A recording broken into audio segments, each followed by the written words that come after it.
ஒரு பொண்ணுக்கும் பையனுக்கும் கல்யாணம் ஆகி 4 மாசத்துல பொண்ணு கர்ப்பமாகிடணும். அப்படி இல்லைன்னா 4 பேர் 4 விதமா பேச ஆரம்பிச்சிடுவாங்க. ஆனா நிறைய தம்பதிகளுக்கு எந்த டைம்ல உடலுறவு வச்சுக்கிட்டா சீக்கிரம் கர்ப்பமாவாங்கன்னு தெரியாம இருப்பாங்க.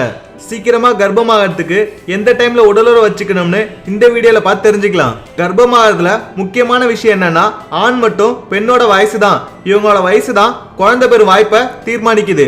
பெண்கள் கர்ப்பமாகறதுக்கு உடல் ரீதியான சரியான வயசு என்னன்னா 22ல இருந்து 26 தான். பெண்கள் வயசுக்கு வந்ததுக்கு அப்புறம் சராசரியா 28 நாளுக்கு ஒரு டைம் முட்டை வளர்ச்சி அடைஞ்சு ஃபாலோபைன் டியூப் வழியா கீழ் வரும். அதை தான் ஓவுலேஷன் சொல்லுவோம். இந்த மாதிரி கருமுட்டை கர்ப்பப்பையில இருந்து வெளிவரப்போ 2 நாள் முன்னாடி இல்லைன்னா 4 நாளுக்கு அப்புறம் உடலுறவு வச்சுக்கிறது ரொம்ப நல்லது.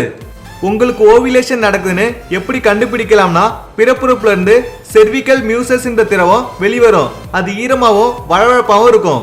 அப்புறம் உங்க மார்பகம் ரொம்ப சாஃப்ட் ஆகிடும். வயிறு பிடிச்சு காம உணர்ச்சி அதிகரிக்கும்.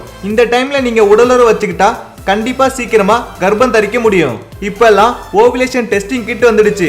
அதை பயன்படுத்தி உங்க முட்டை வெளிப்பாட்டு நேரத்தை கரெக்டா சொல்ல முடியும். அந்த டைம்ல உடலுறவு வச்சுக்கோங்க. நல்ல ஹெல்த்தியான உணவை சாப்பிட்டு நல்ல டயட் இருந்து உடலுறவு வச்சுக்கிட்டா சீக்கிரமா கன்சீவ் ஆகுங்க. நீங்க கர்ப்பமாகணும்னு நினைக்கிறப்போ ஒரு சில விஷயங்களை தவிர்க்க வேண்டியது ரொம்ப அவசியம். நிறைய பெண்கள் உடலுறவுக்கு அப்புறம் அவங்களோட பிறப்புறுப்பை தண்ணியை பயன்படுத்தி சுத்தம் பண்றாங்க. இதனால உங்க பிறப்புறுப்புல இருக்கிற திரவத்தோட தன்மை மாறி கர்ப்பமாக முடியாம போகுது.